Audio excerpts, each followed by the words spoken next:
ಎಲ್ರಿಗೂ ನಮಸ್ಕಾರ. ಇವತ್ತೇನಪ್ಪ ಅಂದರೆ KS ಎಕ್ಸಾಮ್ಸ್ ಇತ್ತು. ಬೆಳಗ್ಗೆ ಮಾಡಿರೋ ಒಂದು ಫಸ್ಟ್ ಪೇಪರಲ್ಲಿ ಈ ಬಾಗಲಕೋಟೆ ಮತ್ತು ಬಳ್ಳಾರಿಯಲ್ಲಿ ಅನೇಕ ಕಡೆ ಏನಪ್ಪ ಅಂದರೆ ಕ್ವಶನ್ ಪೇಪರು ಸೀಲ್ ಓಪನ್ ಆಗಿದೆ.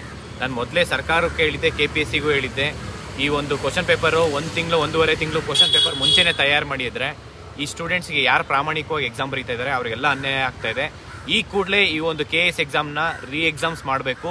ಯಾಕೆ ಅಂತ ಹೇಳಿದ್ರೆ ಇವರು 1.5 ತಿಂಗಳು ಮುಂಚೆನೇ ಕ್ವಶನ್ ಪೇಪರ್ ರೆಡಿ ಮಾಡಿಕೊಂಡು ಎಕ್ಸಾಮ್ಸ್ ನಡೆಸಿದ್ದಾರೆ.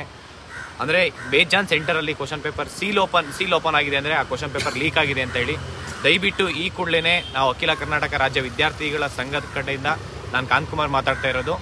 ದಯವಿಟ್ಟು ನಾನು ಸರ್ಕಾರಕ್ಕೆ ಮತ್ತು ಮೀಡಿಯಾದವ್ರಿಗೆ ಹೇಳೋದು, ಈ ಒಂದು ಇಶ್ಯೂನ ದಯವಿಟ್ಟು ನಾವು ಸೀರಿಯಸ್ ಆಗಿ ತೊಗೊಂಡು ಪ್ರಾಮಾಣಿಕರಿಗೆ ನ್ಯಾಯ ಕೊಡಿಸ್ಬೇಕು. ಯಾಕೆ ಅಂತ ಹೇಳಿದ್ರೆ ಈ 2017 ನೋಟಿಫಿಕೇಶನ್ ಆಗಿರೋದು ಲಾಸ್ಟ್ ನೋಟಿಫಿಕೇಶನ್ನು.